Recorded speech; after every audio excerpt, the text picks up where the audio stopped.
आपके साथ मैं हूं जयप्रकाश शर्मा और आप देख रहे हैं माहौल टाइट है। और देखिए माहौल टाइट हम सीधे वाराणसी के केदार घाट से लेकर आए हैं। माहौल टाइट की बात करेंगे तो आपको बता दें प्रधानमंत्री नरेंद्र मोदी की, जी हाँ, आज आपको बता दें उन्होंने बनारस के अंदर अपना नामांकन दाखिल कर दिया है, क्योंकि यहाँ वाराणसी के अंदर 1 जून को वोट डाले जाएंगे।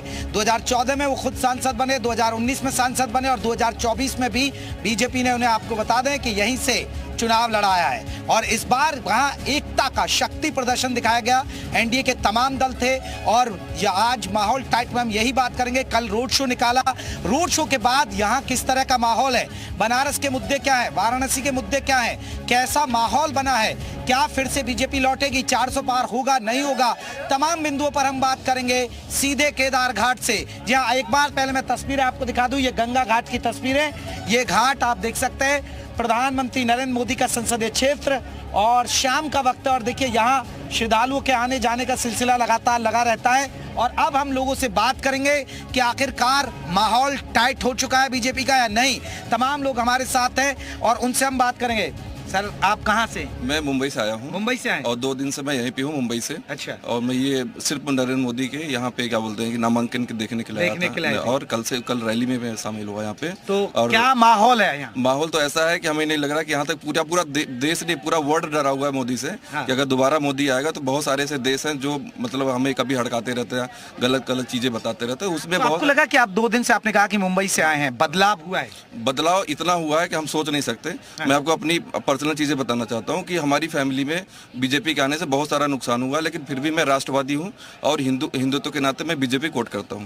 बिल्कुल। तो देखिए आपको बता दें वाराणसी से हम माहौल टाइट करने जा रहे हैं। विशाल भी हमारे साथ, हमारे सहयोगी रहेंगे वाराणसी के दूसरे हिस्से में, वो भी लोगों के साथ होंगे, उनसे भी, विशाल के पास भी हम रुक करेंगे। लेकिन पहले और जल्दी से लोगे सर, बीजेपी आ रही है जा रही है? एकदम आ रही है, कोई नहीं है टक्कर में, कहाँ पड़े हो चक्कर में। जी जी आ जाएगी, एकदम आएगी। तो आपको क्यों लग रहा है कि 400 पार हो जाएगा बीजेपी का? इसलिए कि बीजेपी इतना काम कर रही है, आज तक कोई सरकार इतना काम नहीं की है। हाँ। चाहे कोई भी सरकार हो। बीजेपी आएगी जा रही है? बिल्कुल नहीं, बीजेपी यहाँ पर बिल्कुल नहीं आएगी। और क्योंकि बीजेपी वालों ने बनारस के लोकसभा क्षेत्र में लोकतंत्र की हत्या की है। बनारस में नामांकन नहीं दाखिल दिए जाने जा रहे हैं। हमारे प्रत्याशी जो गौ माता के लिए 2000 किलोमीटर दूर तेलंगाना से बनारस में आए, उनको इतनी मुश्किलें पैदा की गई, हमको अरेस्ट कर लिया गया। अजय जी आप आइए, अजय इधर जाइए। अजय देखिए इधर बीजेपी के समर्थक भी हैं और बीजेपी के खिलाफ भी हैं। ये तो कह रहे हैं बीजेपी नहीं आएगी इधर। वो उनको ये उनका जमानत जब्त होने वाला, उनको नहीं मालूम कि 1000 वोट भी पा जाए तो बहुत बड़ी बात है। हाँ, कम से कम 10 लाख वोट से मोदी जी जीतेंगे। तो आपको लग रहा है कि बनारस में उन्होंने काम किया? बहुत, बनारस ने पूरे इंडिया में काम किया। बनारस क्या आएगा, हम इतने बड़े हो गए, कहीं इतना विकास नहीं देखे जितना अब विकास हो रहा है। महंगाई कोई नहीं है, एकदम बहुत सही चल रहा है। नहीं, ये तो कह रहे हैं कि बनारस में इतना काम हुआ है कि कहीं नहीं हुआ। काम बताता हूँ मैं आपको, गिनाता हूँ। कॉरिडोर बना, एक जगह कॉरिडोर बना तो उसके जगह 150 मंदिर नस्ता नाबूद कर दिए गए, तोड़ दिए गए। पौराणिक मंदिर थे वो, उसके भी फिर उसका वजह हुआ ना कि श्रद्धालु बढ़े। अच्छा बताइए, एक जगह आप डेवलपमेंट करोगे, आप पत्रकार हैं, एक जगह आप डेवलपमेंट करोगे तो दूसरी जगह जहाँ पे लोगों की मान्यता है, जो पौराणिक मंदिर है, उसको आप तोड़ दोगे, ये कैसी बात? अब गंगा की बात कर लीजिए, गंगा के लिए आए थे, गंगा ने हमें बुलाया है, मैं गंगा पुत्र हूँ, गंगा ने, अविरल निर्मल गंगा की बात होती थी, सीवार के। ये तो सवाल उठा रहे हैं कि उन्होंने क्या काम किया। काम का बात गिनाएंगे। आज से जैसे ये लोग बोल रहे हैं यहाँ से आए प्रत्याशी बने, ठीक है, इसमें इन्होंने आया गो माता के लिए, गो हत्या बंद होना चाहिए। सबसे पहले तो तेलंगाना में बंद करना चाहिए, जहाँ सबसे ज्यादा गो हत्या होता है। यहाँ तो यूपी में तो नहीं होता है, होता भी हो तो चोरी चमारे जो मुसलमान लोग करते हैं, खुल के तो नहीं होता है। जहाँ मेन होता है वहाँ होना चाहिए। अभी मैं कुछ दिन पहले, आज से करीब हफ्ता भर पहले, मैं 80 से गुजर रहा था, इनके प्रत्याशी महादे थे, 10 बॉक्सर लेके बीच में खड़े थे, एक दाएं एक बाएं गाड़ी लगाए, बीच में रास्ता कम। तो हम लोग बोले कि सर लोग को रास्ता देंगे, तो बोलते हैं बहुत जल्दी है, किनारे आ जाओ। तो ये आपको लग रहा है कि यहाँ काम हुआ? और मंदिर के बारे में बोल रहे हैं, टूटा है बना है। अगर हम मकान भी बनाते हैं तो तोड़ के अगर नया बनता है तो उसमें भी कमी आती है, ये नहीं होता। ठीक है, चले मोदी जी आ रहे हैं भैया फिर से? बिल्कुल 400 पार जी, बिल्कुल। पहले बोला मैं कि बिहार से हूँ। हाँ, बिहार से आप? मैं बिहार से हूँ। मैं आया हूँ, 100% मोदी जी आएंगे। हर घर घर मोदी, मोदी जिंदाबाद, जिंदाबाद रहेंगे। लग रहा है कि बनारस में काम किया, क्योंकि तो बनारस के तो सवाल देखिए, हमको तो बनारस की इतनी जानकारी नहीं है, लेकिन पूरे हिंदुस्तान में काम किए हैं मोदी जी।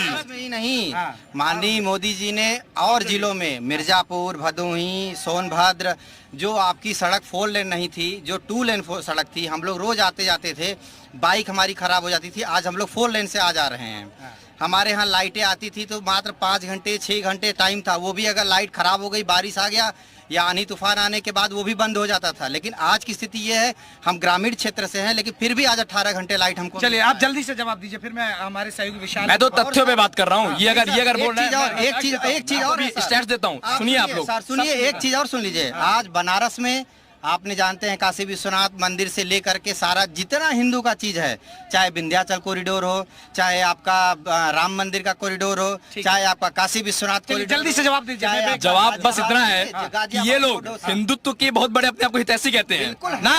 या तो इतने मंदिर औरंगजेब ने तोड़े थे या नरेंद्र दामोदर दास मोदी ने तोड़े। दूसरी बात, चलिए मैं विशाल का रुख कर लेता हूं। मैं आऊंगा आप सभी के पास। विशाल के पास भी बनारस के लोग हैं। विशाल जरा बात करिए, वाराणसी यहाँ चर्चा हो रही है, भैया कह रहे हैं कि बहुत नुकसान हुआ तब जाके ये विकास हो रहा है, लेकिन बहुत लोग बाहर से आए, वो कह रहे हैं कि फिर से नरेंद्र मोदी लौट रहे हैं और हैट्रिक बन रही है। थोड़ा बहुत तो नुकसान होगा ही होगा। देखिए बिल्कुल जेपी, मैं जिन लोगों के साथ मौजूद हूँ वो इस इलाके से आते हैं जहां पर बनस डेयरी जो है वो उसकी स्थापना की गई, एग्रो पार्क की स्थापना की गई, भेल बन रहा है, और ग्राउंड जीरो पर क्या स्थिति है ये हम जानते हैं। क्योंकि देखिए हाईवे बन रहे हैं, रिंग रोड बन रही है, और पूर्वांचल को पूरा जोड़ने का जो काम है वो लगातार हुआ है। और आप 2014 से लेकर 2024 तक क्या कुछ बदला है वो हम जानने की कोशिश करते हैं। क्या नाम है आपका?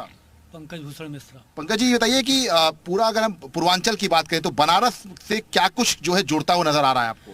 निश्चित तौर पे जो बनारस की स्थापना हो रही है यहाँ पर, और जो भेल की स्थापना हो रही है, उसका असर सिर्फ बनारस की सीट पर ही नहीं बल्कि पूरे पूर्वांचल की सीटों पर पड़ेगा, और निश्चित तौर पर मोदी जी भारी मतों से यहाँ से जीत करके जाएंगे। आज आप लोगों ने नामांकन देखा होगा, नामांकन कल रोड शो, कितनी ताकत दिख रही है?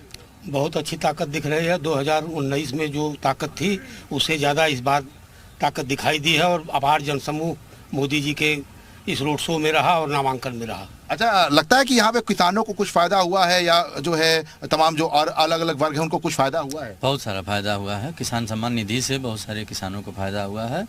बीज फ्री में बीज मिल रहा है उन लोगों को, और हर चीज़ बहुत सारे फायदा। अच्छा, जो प्रधानमंत्री के चुनाव लड़ने से बनारस से कितना फर्क पड़ रहा है? अगल बगल के जिलों में काफ़ी फ़र्क पड़ रहा है। बनास अमूल और भेल के आ जाने से यहाँ के युवकों को रोज़गार मिला है।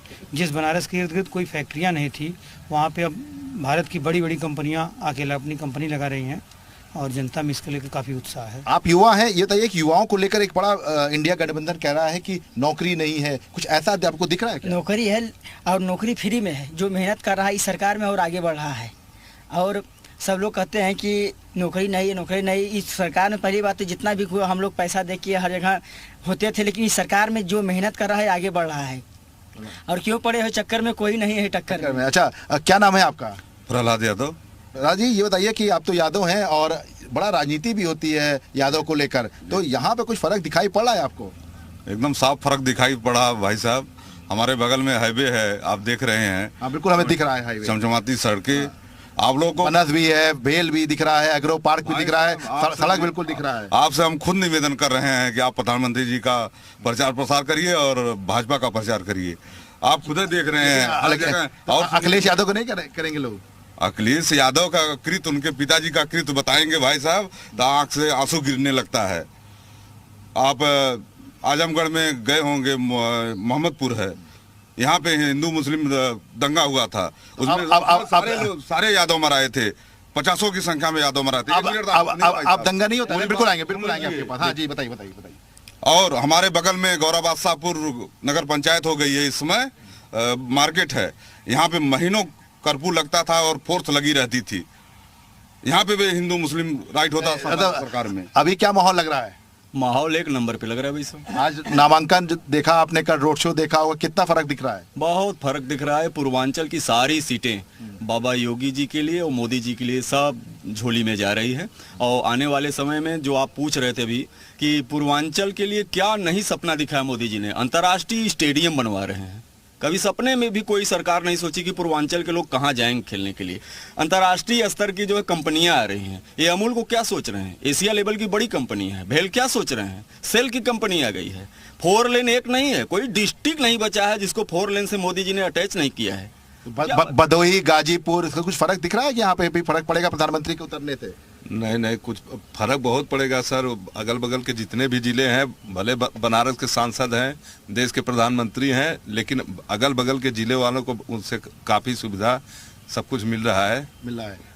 बाबा जी क्या नाम है आपका? बाबू जी जयशंकर से। जयशंकर जी, ये बताइए कि किसानों को कितना फायदा हो रहा है? ये सब किसानों का क्या, इधर जो है अमूल डेयरी जो खुला है, इसमें यहाँ का ईटा लगेगा, पाथर लगेगा, मजदूर लगेंगे, बालू लगेगा, सब इसी जगह का लग रहा है ना।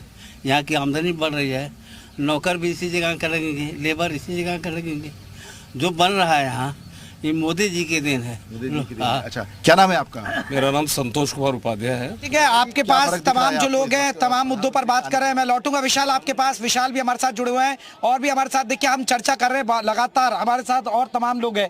एक बड़ा सवाल है, प्रधानमंत्री नरेंद्र मोदी ने आज जो कल रोड शो किया, नॉमिनेशन किया, आज यहाँ गंगा पूजन किया, काल भैरव दर्शन किए, तो माना जा रहा है कि पूर्वांचल की सीटों पर, चाहे वो बलिया, आजमगढ़, बहुत सारी सीटों पर, क्या आप मानते हैं कि असर पड़ेगा? पूरा असर पड़ेगा, पूरा असर पड़ेगा जी।